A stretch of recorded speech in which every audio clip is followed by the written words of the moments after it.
گزشتہ سال جب ہم یہاں لائے گئے تھے تو برسات کا موسم تھا۔ وہ دیکھتے دیکھتے گزر گیا اور جاڑے کی راتیں شروع ہو گئیں۔ پھر جاڑے نے بھی رخت سفر باندھا اور گرمی اپنا ساز و سامان پھیلانے لگی۔ اب پھر موسم کی گردش اسی نقطہ پر پہنچ رہی ہے جہاں سے چلی تھی۔ گرمی رخصت ہو رہی ہے اور بادلوں کے قافلے ہر طرف سے امڑنے لگے ہیں۔ دنیا میں اتنی تبدیلیاں ہو چکی مگر اپنے دل کو دیکھتا ہوں تو ایک دوسرا ہی عالم دکھائی دیتا ہے، جیسے اس نگری میں کبھی موسم بدلتا ہی نہیں۔ سرمت کی رباعی کتنی پامال ہو چکی ہے پھر بھی بھلائی نہیں جا سکتی۔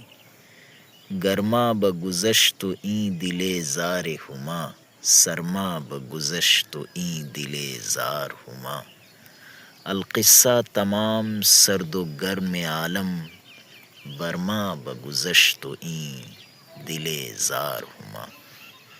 یہاں احاطہ کے شمالی گوشے میں ایک نیم کا درخت ہے۔ کچھ دن ہوئے ایک وارڈن نے اس کی ایک ٹہنی کاٹ ڈالی تھی اور جڑ کے پاس پھینک دی تھی۔ اب بارش ہوئی تو تمام میدان سرسبز ہونے لگا۔ نیم کی شاخوں نے پھر زرد چیتھڑے اڑا کر بہار و شادابی کا نیا جوڑا پہن لیا۔ جس ٹہنی کو دیکھو ہرے ہرے پتوں اور سفید سفید پھولوں سے لد رہی ہے، لیکن اس کٹی ہوئی ٹہنی کو دیکھیے تو گویا اس کے لیے کوئی انقلاب حال ہوا ہی نہیں۔ ویسی ہی سوکھی کی سوکھی پڑی ہے اور زبان حال سے کہہ رہی ہے، ہم چو ماہی غیر داغم پوشش دیگر نبود، تا کفن آمد ہمیں یک جامہ برتن داشتم۔ یہ بھی اسی درخت کی ایک شاخ ہے جسے برسات نے آتے ہی زندگی اور شادابی کا نیا جوڑا پہنا دیا۔ یہ بھی آج دوسری ٹہنیوں کی طرح بہار کا استقبال کرتی، مگر اب اسے دنیا اور دنیا کے موسمی انقلابوں سے کوئی سروکار نہ رہا۔ بہار و خزاں، گرمی و سردی، خشک و تراوٹ، سب اس کے لیے یکساں ہو گئے۔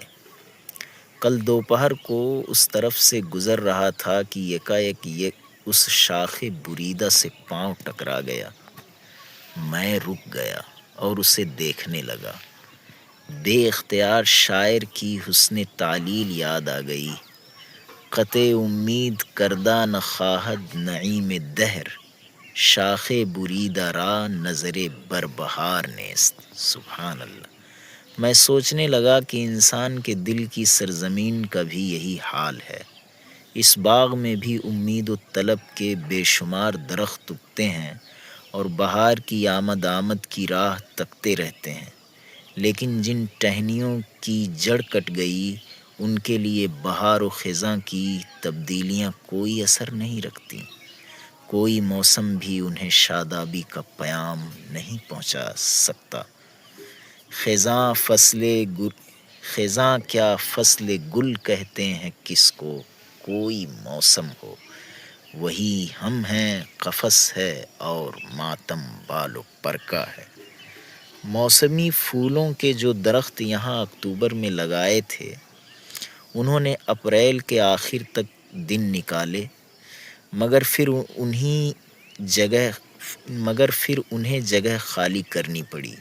مئی میں خیال ہوا کہ بارش کے موسم کی تیاریاں شروع کر دینی چاہیے، چنانچہ نئے سرے سے تختوں کی درستگی ہوئی، نئے بیج منگوائے گئے اور اب نئے پودے لگ رہے ہیں۔ چند دنوں میں نئے پھولوں سے نیا چمن آراستہ ہو جائے گا۔ یہ سب کچھ ہو رہا ہے مگر میرے سامنے رہ رہ کر ایک دوسری ہی بات آ رہی ہے۔ سوچتا ہوں کہ دنیا کا باغ اپنی گل شگفتگیوں میں کتنا تنگ واقع ہوا ہے۔ جب تک ایک موسم کے پھول مرجھا نہیں جاتے دوسرے موسم کے پھول کھلتے نہیں۔ گویا قدرت کو جتنا خزانہ لٹانا تھا لٹا چکی، اب اسی میں عدل بدل ہوتا رہتا ہے۔ ایک جگہ کا سامان اٹھایا دوسری جگہ سجا دیا، مگر نئی پونجی یہاں مل سکتی نہیں۔ یہی وجہ ہے کہ قدسی کو پھولوں کا کھلنا پسند نہیں آیا تھا۔ اسے اندیشہ ہوا تھا کہ اگر باغ پھول کھلے گا تو اس کے دل کی کلی بند کی بند رہ جائے گی۔ عیش این باغ به انداز یک تنگ دل است، عیش این باغ به انداز یک تنگ دل است، کاش گل غنچہ شود تا دل ما بگشاید۔ غور کیجئے تو یہاں کی ہر بناوٹ کسی نہ کسی بگاڑ ہی کا نتیجہ ہوتی ہے، یا یوں کہیے کہ یہاں کا ہر بگاڑ دراصل ایک نئی بناوٹ ہے، بگڑنے میں بھی زلف اس کی بنا کی۔ میدانوں میں گڑھے پڑ جاتے ہیں مگر اینٹوں کا پزاوا بھر جاتا ہے، درختوں پر آریاں چلنے لگتی ہیں مگر جہاز بن کر تیار ہو جاتے ہیں۔ سونے کی کانیں خالی ہو گئیں لیکن ملک کا خزانہ دیکھیے تو اشرفیوں سے بھرپور ہو رہا ہے۔ مزدور نے اپنا پسینہ سر سے پاؤں تک بہا دیا مگر سرمایہ دار کی راحت و عیش کا سر و سامان درست ہو گیا۔ ہم مالن کی جھولی بھری دیکھ کر خوش ہونے لگتے ہیں مگر ہمیں یہ خیال نہیں آتا کسی کے باغ کی کیاری اجڑی ہوگی جبھی تو یہ جھولی معمور ہوئی۔ یہی وجہ ہے کہ جب عرفی نے اپنے دامن میں پھول دیکھے تھے تو بے اختیار چیخ اٹھا تھا، زمانہ گلشن عیش گرابہ یغما داد کہ گل بدامن ما دستہ دستہ می آید۔ اکتوبر سے اپریل تک موسمی پھولوں کی کیاریاں ہماری دلچسپیوں کا مرکز رہیں۔ صبح و شام کئی گھنٹے ان کی رکھوالی میں صرف کر دیتے تھے مگر موسم کا پلٹنا تھا کہ ان کی حالت نے بھی پلٹا کھایا اور پھر وقت آ گیا کہ ان کی رکھوالی کرنا ایک طرف، کوئی اس کا بھی روادار نہیں رہا کہ ان اجل رسیدوں کو چند دن اور ان کی حالت پر چھوڑ دیا جائے۔ ایک ایک کر کے تمام کیاریاں اکھاڑ ڈالی گئیں۔ وہی ہاتھ ہے جو کبھی اونچے اونچے ہو کر ان کے سر و سینہ پر پانی بہاتے تھے، اب بے رحمی کے ساتھ ایک ایک ٹہنی توڑ مروڑ کر پھینک رہے ہیں۔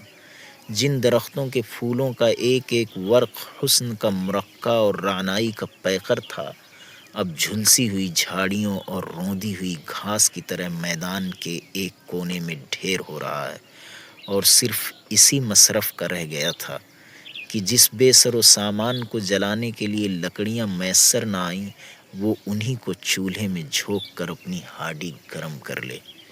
گلگون عارض ہے نہ ہے رنگ حنا تو، اے خوں شدہ دل تو کسی کام نہ آیا۔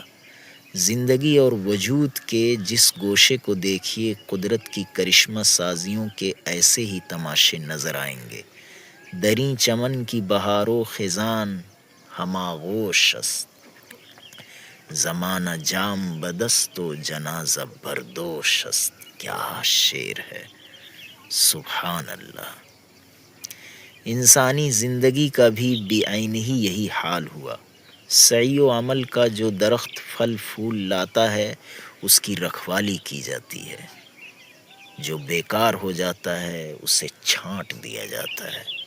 فَأَمَّا الزَّبَدُ فَيَذْهَبُ جُفَاءً وَأَمَّا مَا يَنفَعُ النَّاسَ